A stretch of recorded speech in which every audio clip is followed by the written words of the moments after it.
7. I woke the next day with a dry mouth and uncompromising light. I felt movement at my ankle, and as I opened my eyes, I saw a woman's naked back, and it all came back to me. She was leaning forward with her head in her hands. "Everything okay?" I asked. "Fine," she said simply. "Do you have any water? My mouth is so dry," I asked, looking around the painfully light tent. "Here," she said, leaning into the corner of the tent. As she moved, I saw her naked breasts and her perfect profile face. I had forgotten how beautiful she was, and I was shocked. "Do you have a hangover?" I asked, feeling momentarily intimidated. "A big one," she said. She hadn't looked at me once, and she went back to sitting with her head in her hands. "What's your plans?" I asked, drinking water that didn't go down so easily. "I'm going home, so whenever you're ready, please let me know." "Oh, you said you were thinking of going to the Air Force waterfall last night, remember?" I said. "Yeah, I've changed my mind. And if you knew that, then why did you ask?" she said harshly. "I don't know. I just remembered. That's all," I said. She looked back and smiled sarcastically. I couldn't tell if the hostility was because of me or the hangover. Either way, it didn't matter. "Please don't feel awkward about the whole thing," I said, putting my hand gently on her shoulder. She moved away, and I felt the physical manifestation of her feelings. "Look, you're a nice guy, but..." "Yes, I am," I said, interrupting. "And honestly, there's nothing to get weird about. It's fine." "Okay, but what we did, that's not me. I don't know why I did it," she said, looking up for answers. "Maybe because I'm a nice guy," I said. She turned around for the briefest of moments, and I got a glimpse of the girl I was with yesterday. "Maybe you are. I just don't want you to get the wrong impression." "I don't think you're a slag," I said without thinking. "What? No. What I mean was, I don't want you to think this means anything." "No, of course not," I said. She was fully looking at me now, and I couldn't help but think she was the most beautiful girl I had ever seen. "I just think, and please don't think I'm being rude, but I think you need to get your clothes back on and go back to your own tent," she said, looking back at me. "That's fine. I understand," I said, reaching for my jeans and t-shirt. I got dressed in silence, and as I prepared to leave, I said, "Elizabeth, it was really nice meeting you last night. I just wish the girl from last night had woken up with me this morning." "Goodbye," I said, walking out the tent, telling myself not to look back. From my tent, I peered over the multicolours of the other tenants and watched her from a distance. She was dismantling her makeshift home under the bright morning light. She wore just a white vest top and small blue denim shorts. She looked glorious. I didn't want her to see me staring. I was quite a distance away, and she didn't take much time to look around. I wasn't sure if that pleased me or not. I stood beside a near tree and indulged in her wonder. As she put her tent into its cases, I told myself there was no harm in what I was considering, for if I did nothing, I would never know. As she was putting her things back into the back of her car, I began to walk over. I had not quite figured out what I was going to say, and as she slammed her boot, she turned and saw me and rolled her eyes. "Oh God," she said, walking towards the driver's seat. "Look, I don't want to make this weird. I think you've already done that. But let me say goodbye properly," I said. She got into her car and shut the door. Then her window came down. "Look, I know you're a nice guy, a really nice guy, and that's part of the problem," she said. "What do you mean?" "You are too nice." "Okay, so if I was more of a dick, you would want to spend more time with me," I said. "No, not at all. I don't mean it like that. What I mean is, I don't want to see you hurt," she said. "What?" "I can't explain it. Look, I'm doing you a favour. Doesn't feel like it. Have a nice time. I wish you all the best. I mean that, by the way. It was nice meeting you, Daniel. Enjoy the rest of your time in the lakes," she said. I smiled and watched the glass go up and separate us. From behind it, she smiled, that wonderful smile. She started her engine, and I watched her slowly drive away. Back in my tent, I sat looking at the blank floor with a blank mind. My plans had become obsolete. It wasn't long before I had a hot shower and was staring at beans on my plate. I had gone to the pub and was eating a full English breakfast, careful not to sit in the seat we had the night before. I could see it, and occasionally I would look back and get a flashback. I remembered specific details of her brown eyes, or when I made her laugh, and looked at a smile that seemed all too beautiful. I rubbed my hands into my face and told myself to stop it. I had been there an hour, and I couldn't stop thinking about her. I needed a walk, a long one, and as fate would have it, I was in the perfect place. I headed up Kirkstone Pass, and after about an hour, I was looking across the still waters of England's second largest lake, Ullswater. In front of me was a few boats, but I looked past them at distant mountains, and for the first time that morning, I actually smiled, a real smile. I soon passed through the village of Glenridding, with its wonderful views, and I decided quite quickly I could be in England's nicest village. All of them claiming to be, which many do, was just lying. I walked along the side of the lake until I reached my destination, and I was looking at a waterfall, gazing into the white gush, feeling cold air and faint mist on my face, surrounded entirely by green trees. I was at Aeroforce, England's biggest waterfall, but the only name I thought of was Elizabeth. I knew then it was hopeless. Everything I had come to see now just seemed so ordinary. Now I didn't see the wonder. I saw cold, obsolete objects. True beauty was now warm and smiled, and it had been in my arms that morning. I sighed and looked at my feet. My little trip was over. It all seemed pointless now. A family passed me, with a child laughing and the parents smiling. I had never felt so lonely. A couple hours later, I was eating dinner in the pub. I watched the clock and slowly drank my beer. Morning could not come quick enough. Later I laid in my tent unable to sleep. The previous night I had slept so well, and I was under no illusions why. I don't believe I slept, and as the first glimmer of morning light crept into the valley, I was taking down my tent. I walked back down Kirkstone Pass, and when I arrived at Windermere, I didn't look back. I got on the train, and as it pulled out the station, I couldn't help it. Tears rolled down my cheek, and I began to cry quietly. I looked out the window, wiping away the tears. I didn't understand it. I breathed in deep, trying not to understand. 8. I still had the best part of a week off work, and that wasn't a good thing. I spent most of it on that sofa with my awful daytime TV. I usually ended up watching the documentary replays on the sports channel about sporting legends, but I was never really watching. I was usually playing on my phone. I say I was playing. There were many periods of typing the name Elizabeth into Facebook, trying to search for that face that seemed all too perfect. Though I had not seen it in days, I could recollect it better than my own. But it was useless. I found people living in Cumbria, the Lake District, searching their friends, but she didn't appear. The only worthy reading I did that week was on Buddhism. Thich Nhat Hanh, with a book called The Heart of the Buddha's Teaching, showed me how to accept the suffering. He told me to meditate and to empty my mind. It had its benefits, consciously remembering to be less conscious. Friday rolled around, and Benno came home from work with TK, who was still wearing his work clothes. "Jesus, look at the state of it," said TK, who had walked into the living room. He looked at me and laughed as I laid on the sofa with my duvet. "You look like you're having a mental breakdown." I just looked at him and resisted the urge to say I was depressed. "Benno, come and look at the state of this. I think it might be dying." "Fuck me," said Benno, coming into the living room. "Did someone rape you on that mountain?" said TK, laughing. "Do you want a beer? I'm getting a crate in," said Benno.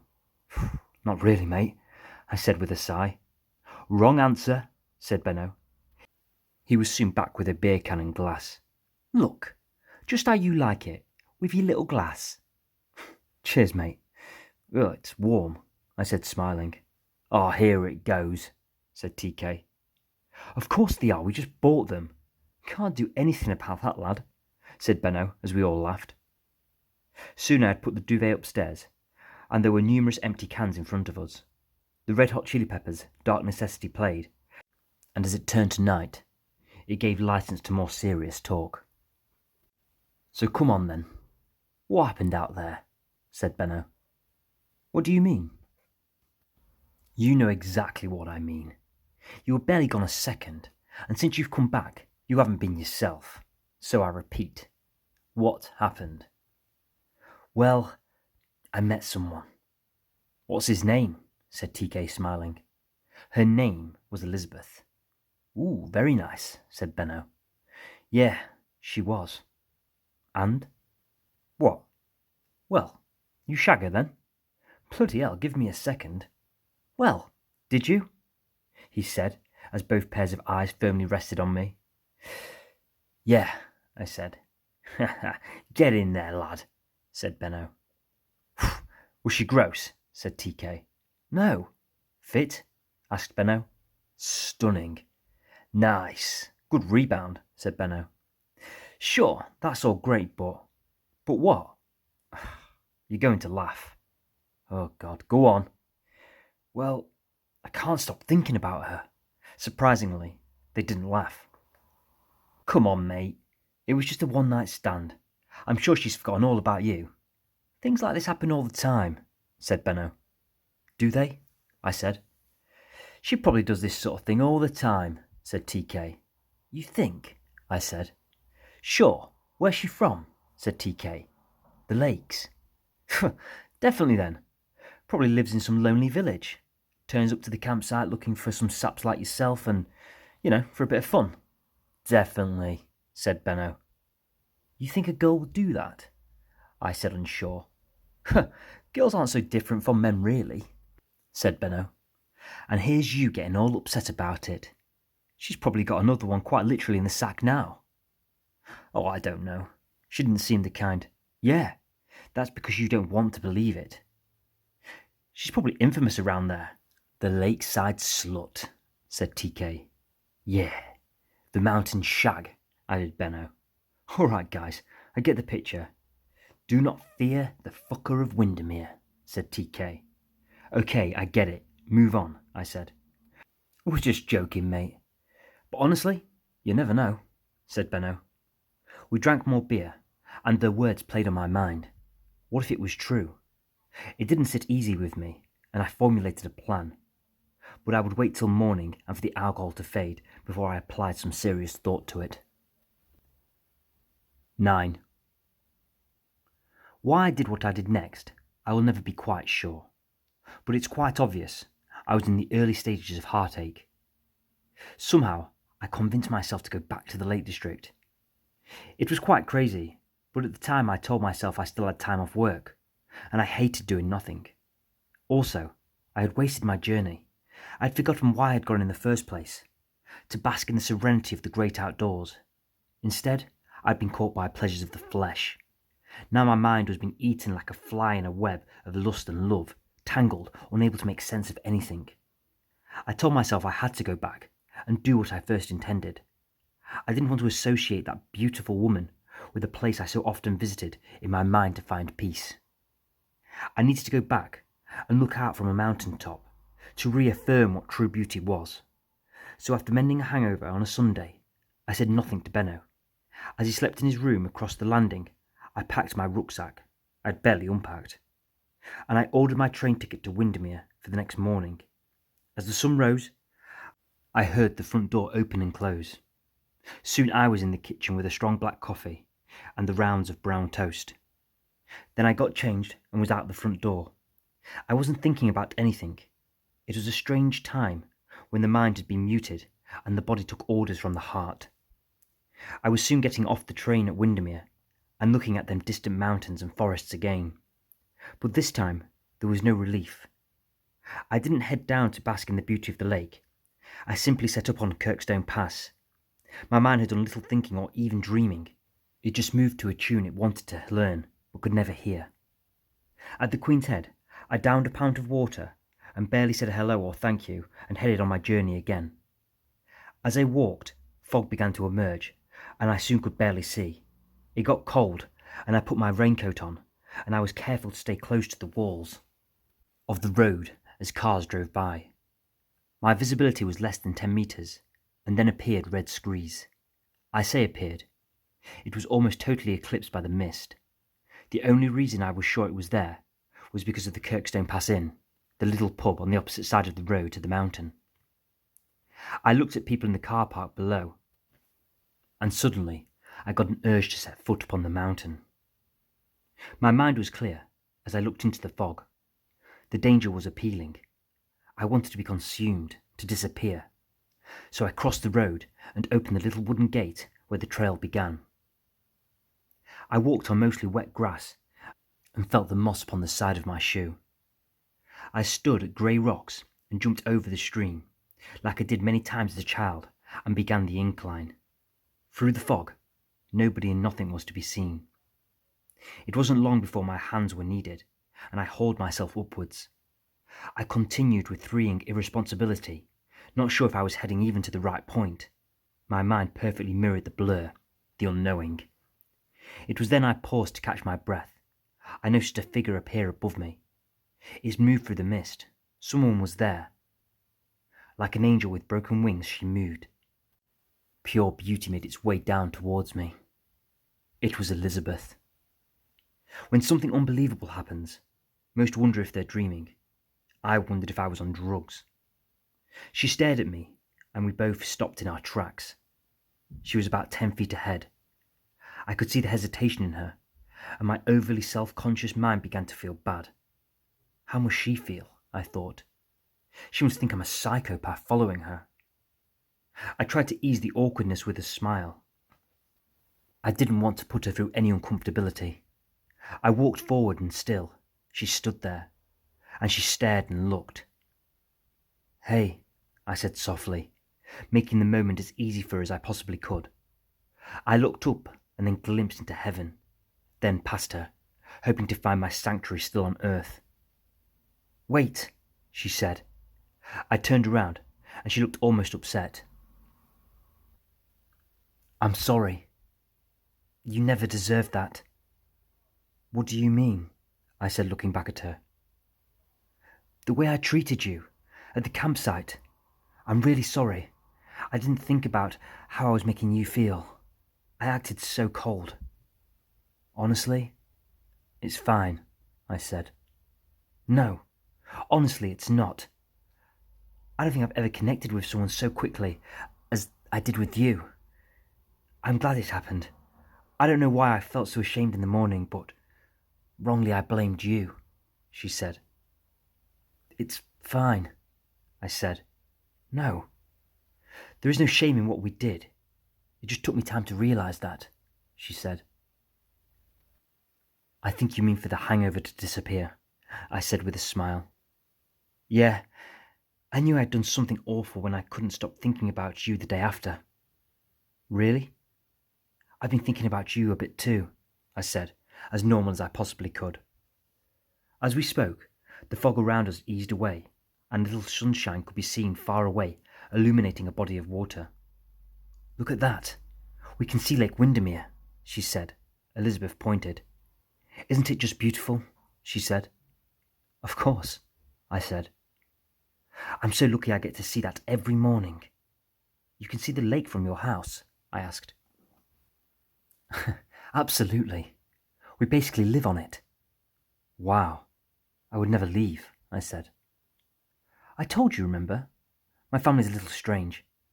I have to get away from them sometimes, or I would go crazy. I don't want to be like them," she said as a ray of sunshine touched her face. "What do you want to be like?" "Like you? Normal?" she said.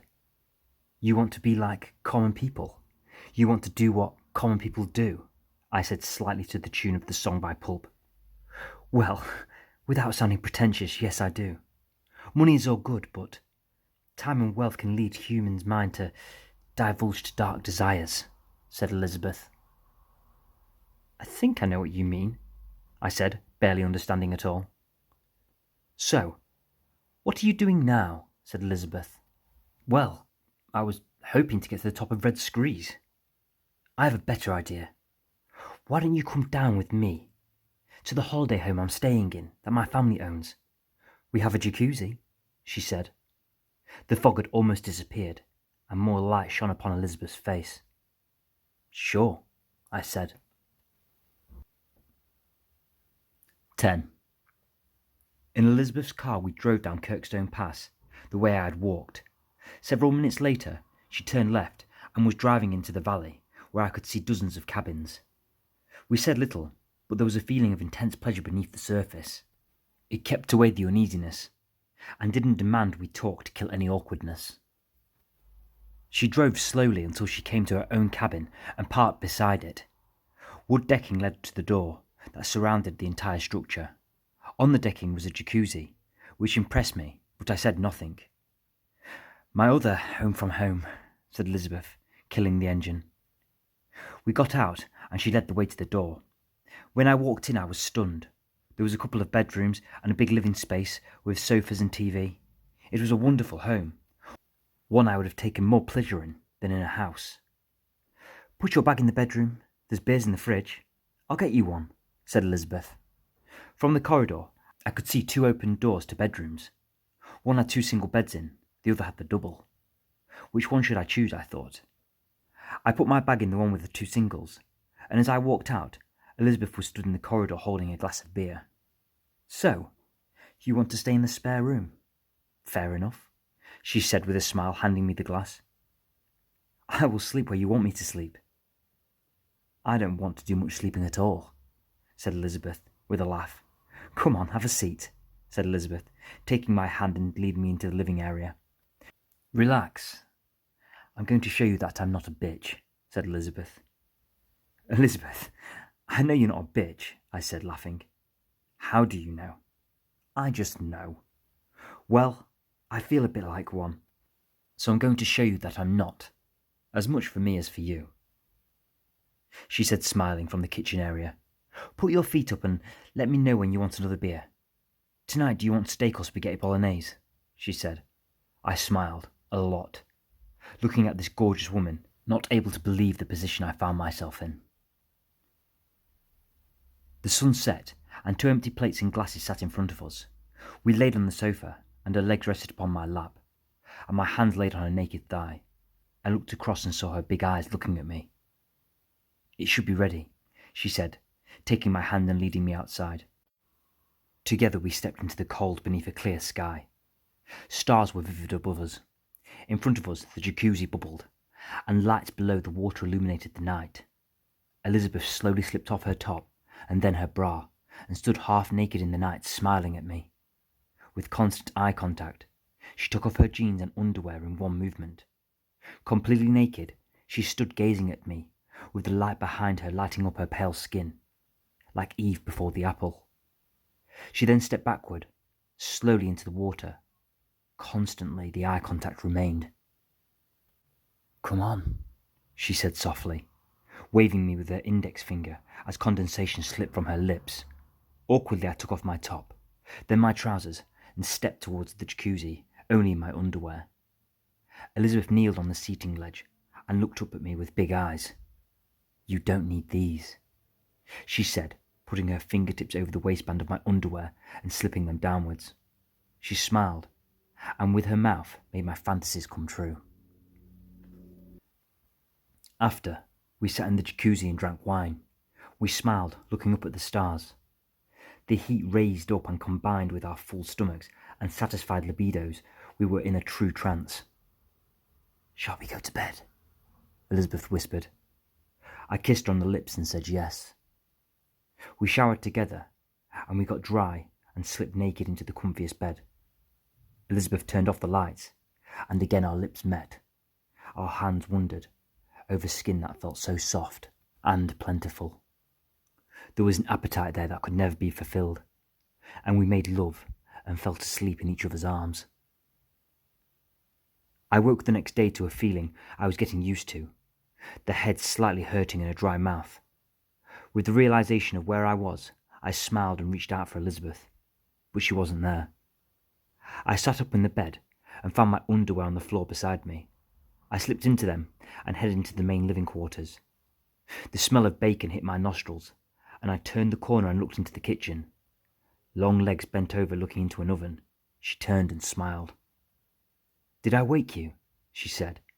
Yes, from a lifetime of numbness, I thought, but didn't say.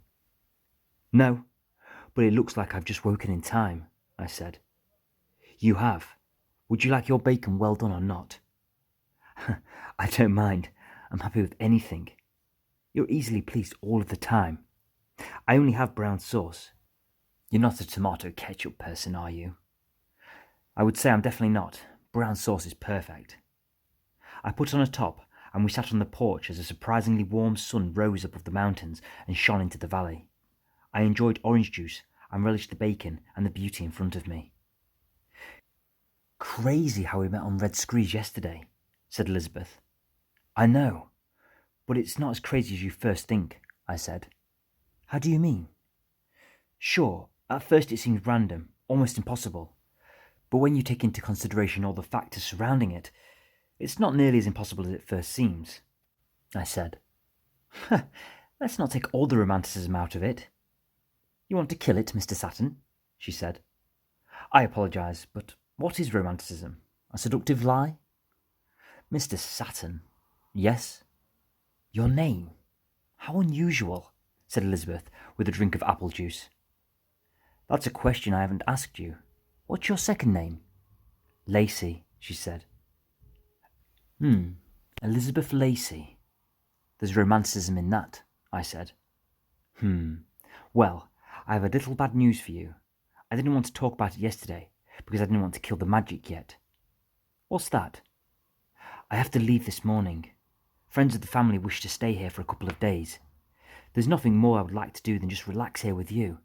But I was thinking, we could go to Bowness and relax for a bit.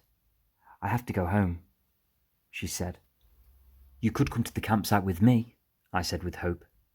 "No, Father wouldn't like that," she said very seriously. "He wouldn't?" I said. "No, I need to be back today." "Well, I'm not going to lie. I would love more time with you," I said. "Daniel?" "Yes?" "I'm just going to have to say this now." "What's that?" "I like you," she said as the reddish morning light eased away a more natural colour. "Elizabeth, I like you too." When I said that, she laughed. We finished our breakfast with an array of smiles. We went inside, and as she bent over and loaded the dishwasher, I walked up behind her and stood exactly where we both wanted me to be. We couldn't even make it to the bedroom. After the interlude, we packed bags and was in her car driving down Kirkstone Pass, with my hand on her thigh. It wasn't long before we were in Bowness, walking beside the lake, holding hands. Swans pitter-pattered in front of us, and tourists took pictures of England's water gem. "I don't want us to fall out of contact like last time," said Elizabeth. "I didn't the first time," I said with a smile. "Don't make me feel bad." "Well, give me a phone number," I said. She took out my phone out of my pocket and dialed in her number. "Call me so we can talk," she said as my phone rang. "When's the next time you can come here?" said Elizabeth.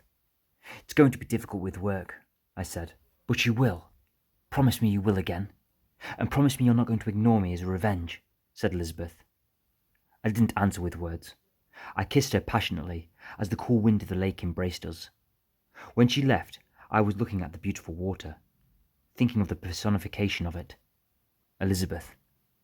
I told her I would head back to the campsite later, but as I said it, I knew I was lying. Like the first time, the place now lost its purpose, because of a certain someone. 11. It wasn't long before I was back at work. I've never hated being a care assistant. There's something satisfying in helping someone get dressed and making them a cup of tea in the morning, watching them smile and being told you're a bloody good lad. I don't know why, but having someone special made work easier. It felt as though everything had been turned down. Life had a nice simplicity to it. But the flip side was, work now felt long. I started a clock watch and usually couldn't wait to leave. To put it honestly, it was all boring now. The staff, the residents, it all felt so meagre. I guess it was because I had found a higher purpose. There was another problem too. Now when I watched Benno and TK drinking cold ones on the sofa and listening to music, I saw something dirty and tiring. "You're off this weekend, aren't you?" said Benno one evening. "Why?" "Me and TK are going out on Saturday. You coming?" When he said that, I felt no excitement.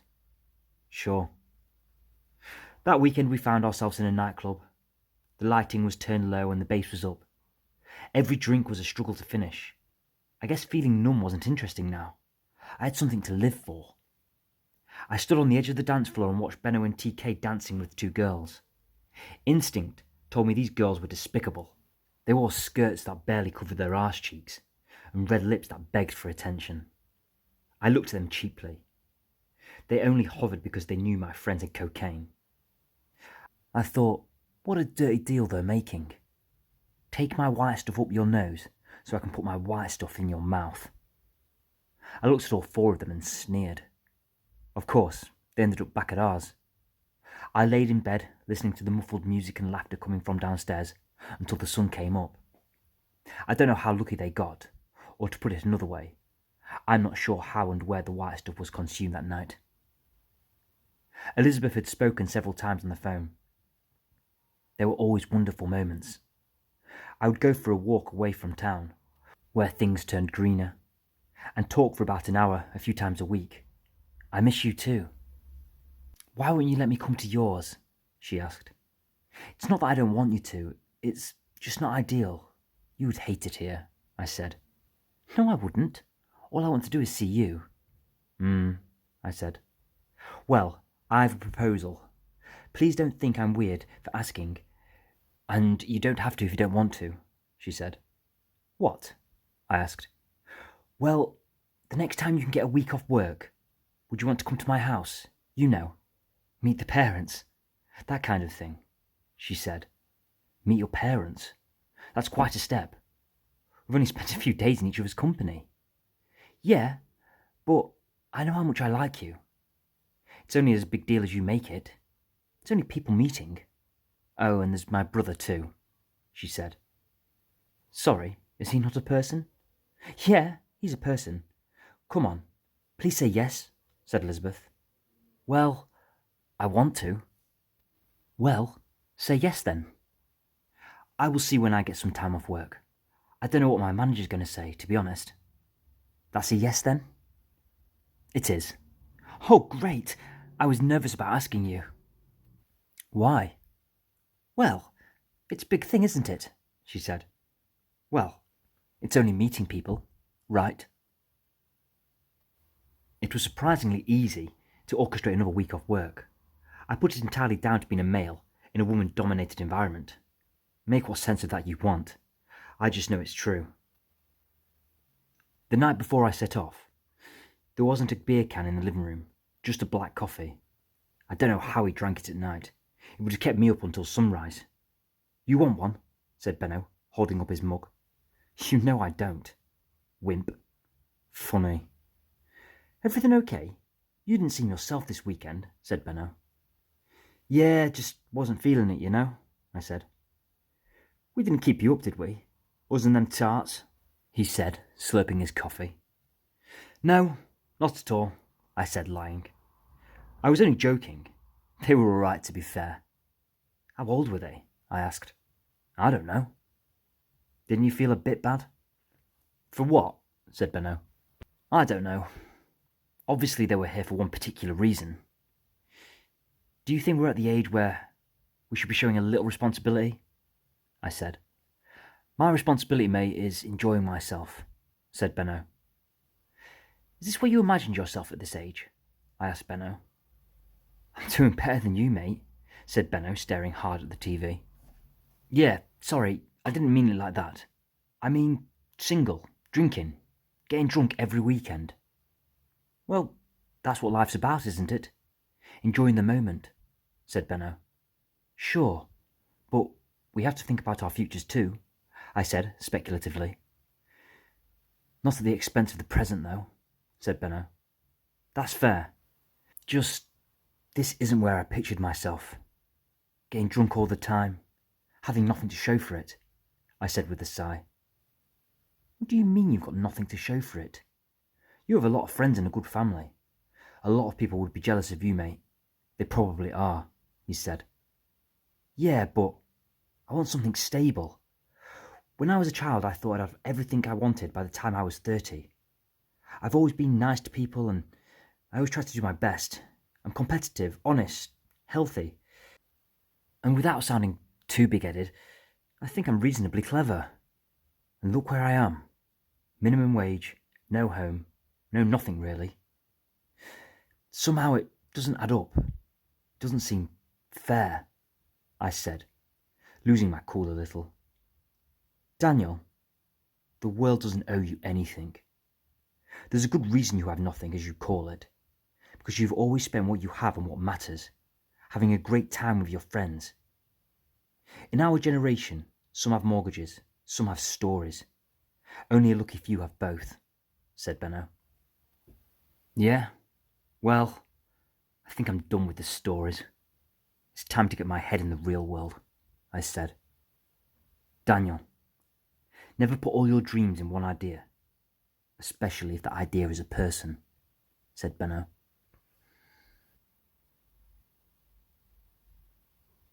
12. The next morning was different from the others. It was now polo tops and casual footwear, rather than a raincoat and walking boots. My train was mid-afternoon, and Elizabeth had asked me to come later, as she said the family had things to arrange in the morning. She said we'd be having a meal that evening, around a dining table with the rest of her family.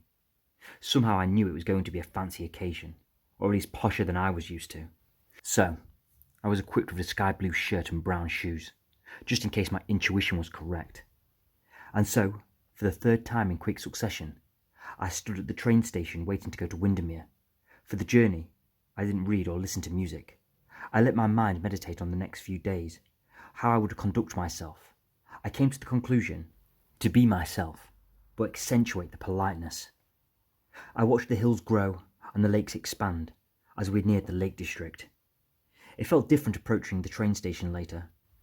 I find it funny how much the time of day can influence our feelings. I felt less tense as I looked at an orange sky. I stepped off the train and, like the other times, I took in a deep breath of that oxygen that felt richer.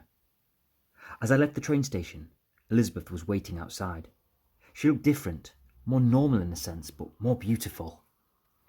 She wore jeans and new trainers, and had black sunglasses on. She lifted them up, smiled, and ran to me, putting her arms around me. I thought how quite possibly the most beautiful girl in Windermere was in my brace. You look handsome, she said. I was thinking something similar about you. I missed you, said Elizabeth, kissing me on the lips. I missed you too. Well, I hope you're ready for this, she said, taking my hand and approaching the train station's car park. Ready for what exactly? I said. Meeting my family. I need to explain a few things about them. As we drove out of the town and underneath the trees that stood beside Lake Windermere, Elizabeth told me about her dad. She said he's old-fashioned and not very easygoing. She said I must refer to him as Mr. Lacey and nothing else. She seemed different as she gave me these instructions, and I could tell it was no joking matter. Oh, and don't ask anything too intrusive. Keep it light, but don't try to be funny. Okay? She said. Am I dressed okay? Asked Elizabeth. She looked at me from the corner of her eye. Sure. Really? Because I do have a shirt and a pair of shoes in my bag. Oh, that's wonderful. Shall I wear them instead? I said. I think that would be more appropriate. You are clever, aren't you? She said. Yeah, I can also spell my own name, I said. Ha ha, but none of that at the table tonight, please. Really? I'm serious. Father is extremely stringent on good manners. You have to earn his trust, she said. As we turned off the road into our house, stunned would be an understatement. A mansion is the only adequate word, and it was literally right on Lake Windermere. The building looked modern, but in its grandeur, it possessed a 19th century aristocracy feeling. I know that's an oxymoron in ways, but the house was an architectural manifestation of one. Spires and brick intertwined with solar panels on the roof, and windows of all shapes and sizes. In the driveway was a beautiful sports car, and on each side of the front door was a 6-foot grey stone dragon statue. I never applied too much thought to what Elizabeth's house was going to look like. Previously, my assumptions were her family was wealthy, but I had now discovered they were ridiculously rich. As I looked at the splendour, I wondered briefly what job her father must have. Then I remembered I wasn't allowed to ask. "I've never seen a house like this before." "Really?" said Elizabeth. "Really?" I said, gazing through the windscreen as she turned off the engine and got out the car. "You're just going to leave your car there?" I asked, confused. "Oh, it's fine. That's Fred's job." "Fred? Oh, he's kind of our butler," said Elizabeth. 13.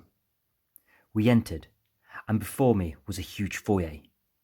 The floor was oak and dark, and a giant staircase with black carpet splintered off left and right to separate the wings of the house. Above me there was a glass chandelier, shining, even though all the house's lights were off. That's when I heard heels echoing on a hard floor coming my way. "Darling, how are you?" said a middle-aged woman in a green dress, taking my arm and kissing me on the cheek. I'd barely looked at her before her lips were on me. When I did look, I saw white pearl earrings and auburn hair elaborately curled. I could tell she was Elizabeth's mother by her slightly withered beauty. "It's nice to meet you," I said. "And you, darling," she said, looking into my eyes firmly. A fake smile eased away as genuine as thoughts manifested in her mind. "Indeed it is," she said again. "Mother, this is Daniel Saturn." "Mr. Saturn, you're out of this world," she said. "Mother, please," said Elizabeth, embarrassed. "Well, I don't know about that," I said, hiding a goofy smile. "Indeed," she said, stepping in closer. "You don't have the slightest clue, do you?" "Mother, at least let Daniel put down his bags." "Of course, darling. How rude of me." Her mother smiled and walked away, the way she'd come in. She was surprisingly slim for a woman of her age. She looked over her shoulder slightly, just to check if I was looking. "I'm sorry. She's a constant embarrassment," said Elizabeth. "She seems fine to me. Quite funny, actually," I said. "She's not." "Well, from what you told me about your dad, she seems quite the opposite." "They are. That reminds me.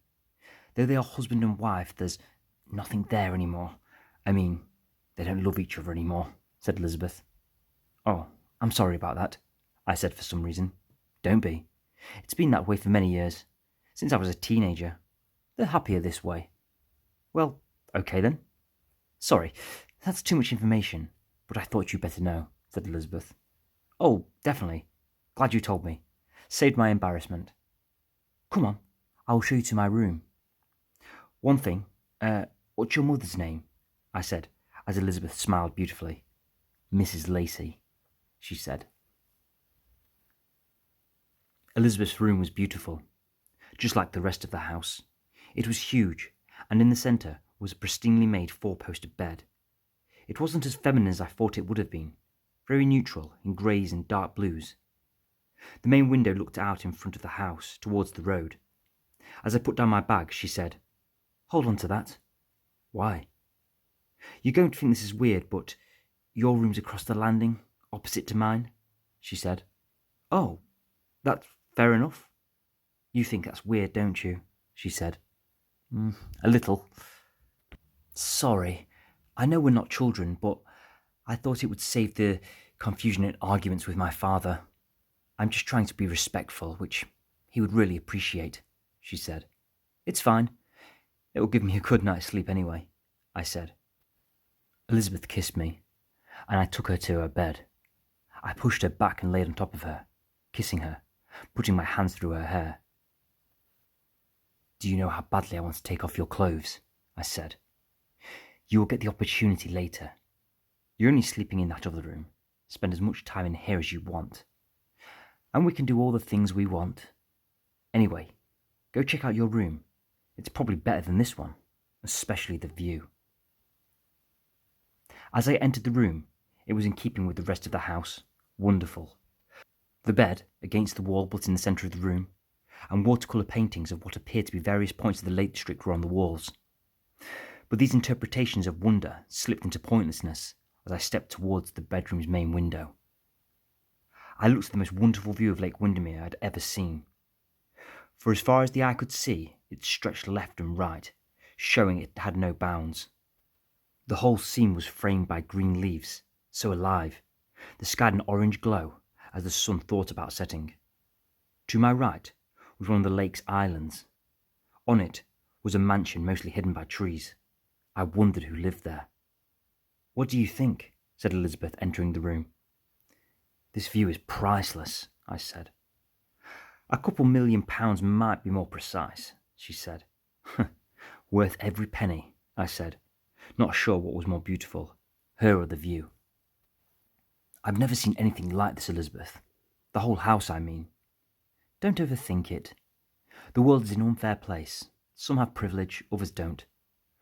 I know that's not nice, but it's pointless to overthink it all.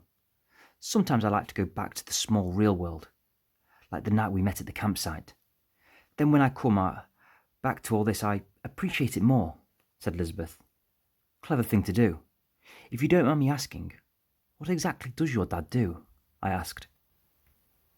"Father's never actually really told me," she said. "What?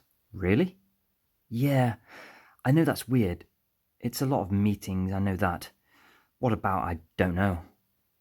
"Sorry, but you haven't got a clue why your family's got all the things it has?" "Daniel, I explained in the car. Father is secretive. Old-fashioned kind of guy. I need you to get that into your head before you meet him. Heaven forbid you ask him anything like that," said Elizabeth. "Sorry, I won't. I'm going to sit up straight, smile, eat my veg. That okay?" I said. "That's a good boy. And on that note, you probably want to start getting ready. There's the ensuite. Feel free to have a shower. Dinner at 8. I will just be across the landing if you need me," said Elizabeth. 14. I sat looking at an array of forks and spoons all glimmering silver. The room was dim, with the dark oak table illuminated by 3 big white candles in the centre of it. Beside me was Elizabeth. To my left, sat at the end of the table, was her mother. She was now in a black dress, with big white pearls around her neck. She rested her elbow on the table and picked up her wineglass. It was then I noticed her nails painted almost the exact same colour of her drink, blood red. Beside me stood 2 people, a man and a woman.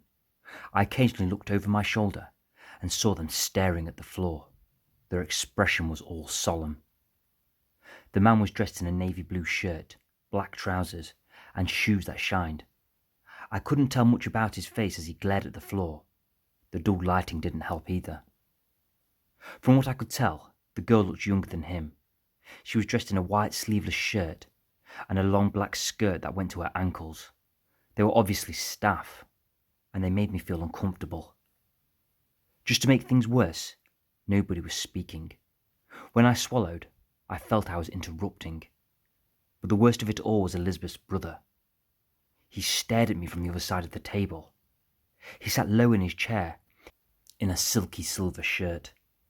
His jaw protruded in a look of contempt for me as his index finger touched the edge of his knife.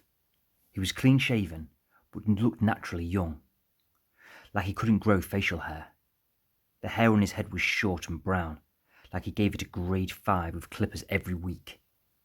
To say he looked pissed off with me would be an understatement.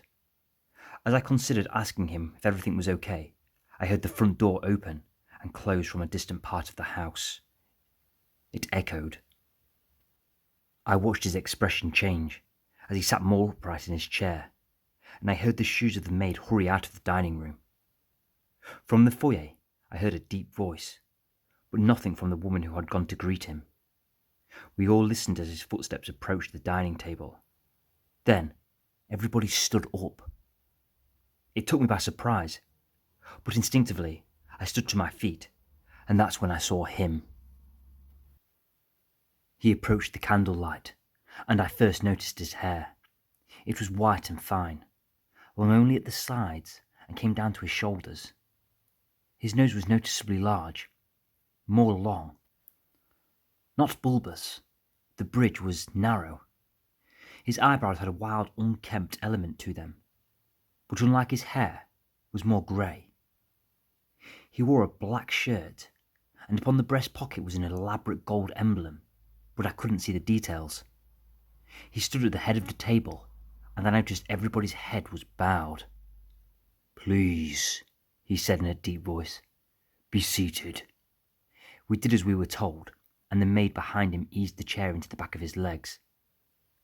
"I see we have company tonight," he said, taking a napkin from beside him and tucking it into the top of his shirt, not looking at me once. "Thank you for allowing me into your house, Mr. Lacey," I said, feeling like a child. "Speak when spoken to," said his son, scowling at me. "Dwight, when I objectively talk about someone at this table, I believe it is only good manners to address me when I do. And anyway, did I speak to you then?" said Mr. Lacey. "No. Then I recommend you take the advice you just preached." The sport face of the teenager vanished, and one of shame took hold. "I'm sorry, father." "Indeed. Abigail, 2 bottles of red. Daniel, do you drink wine?" said Mr. Lacey. I knew then Elizabeth must have spoken to him about me. "I do." "Wonderful." Food and wine were brought out by the staff waiting our table. There was complete silence as we sipped our wine. I found it most painful. The only refuge was the delicious alcohol. I wanted to talk. It was my natural inhibition to do so. But I remembered the rule that Dwight just expressed. When we finished our starters, the main was brought out. My plate was placed in front of me. I looked at the meat, but couldn't tell what it was. And it was garnished with peas and carrots. "Tell me, Daniel, what business do you have with my daughter?" said Mr. Lacey, looking at me directly. They were the first words spoken in about 20 minutes. Well," I said, stumbling. What business did I have with her? I could tell he was suggesting something by the small smile on his face as he picked up a little piece of meat with his knife. "Say it," he said, putting the meat in his mouth. "Well, she's beautiful," I said with an awkward smile. "Now we're getting somewhere. But, from the way my son has been staring at you, I would think it was he who had brought you into our home." "Howard, please not tonight," said Mrs. Lacey. "What? I didn't say anything rude, did I? Son, do you think Daniel and your sister make a good match? What I'm saying is, do you think Daniel is attractive?" "Honestly, father, I'm not—" "I never said you were. Don't listen to your father, Dwight. I personally think Elizabeth and him make a wonderful match," said Mrs. Lacey, looking at me with a kind matriarchal smile. "So, you think he is a handsome chap? Let me take a look," said Mr. Lacey, putting down his knife, picking up his wineglass and swirling its contents as he inspected me. I suppose everything's in order. Not very tall, are you, Daniel? Besides that, I have no complaints. Not physically," said Mr. Lacey. "How about you stop judging my guest with your eyes and try with your ears?" said Elizabeth. Typical sentiment of a woman, that. Similar to a famous line by an author, someone who probably has something in common with Dwight. A good idea all the same. "I do wish you would give that up tonight," said Mrs. Lacey. "Father, I don't understand," said Dwight. "No, your generation doesn't read, does it? Daniel, what is your second name?" said Mr. Lacey. Saturn, sir," I said. "Saturn? Is it really?" said Mr. Lacey, cutting another piece of meat. "Wonderful, isn't it?" said Mrs. Lacey. "Isn't it, mother?" said Elizabeth, revealing that beautiful smile. "Quite. And what does Mr. Saturn do to make his means?" You mean for work? I'm a care assistant, sir," I said, feeling a little overwhelmed. Excuse me? Said Mr. Lacey, pausing just before the meat entered his mouth. He helps people, Father. The ill, said Elizabeth. Well, we all help each other. In what way do you help them? In every sense. While they're dying, usually, I said. Oh, I see, said Mr. Lacey, looking most displeased. I couldn't tell if it was disgust or sorrow. Either way, the room fell silent for a moment. And I guess you find that kind of thing fulfilling? Said Mr. Lacey, with a turned-up lip. Well, somebody once described it to me as an honest living. I'll just go with that. Sublime, said Mr. Lacey, rolling his eyes. We talked a little more, and when we had finished eating, Abigail came to clear away the plates. As she got close to Mr. Lacey, he grabbed her wrist. Spotless, understood, he said. She smiled a terrible frightened smile and slowly looked up into his eyes. I could see then she was about my age. The interaction made me feel sick, but the other family members didn't seem to notice it. Yes, Mr. Lacey, she said, barely daring to look him in the eye. When the table was cleared, Mr. Lacey stood up dramatically, held up his wine and smiled. Well, I must be going. I have a lot to prepare for. Mr. Sutton, I hope you enjoy your stay.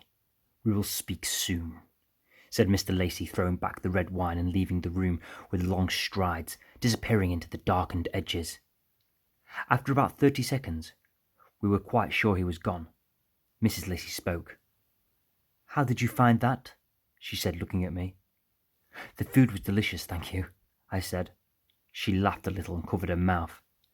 No, my dear, I mean my husband. Oh, he seemed nice. Elizabeth, it seems like you found an honest liar, she said. Mother, there's nothing wrong with father. He's just a little eccentric. He's intolerable, said Mrs. Lacey with a sigh. Sure, a little different, but a good man deep down, said Elizabeth.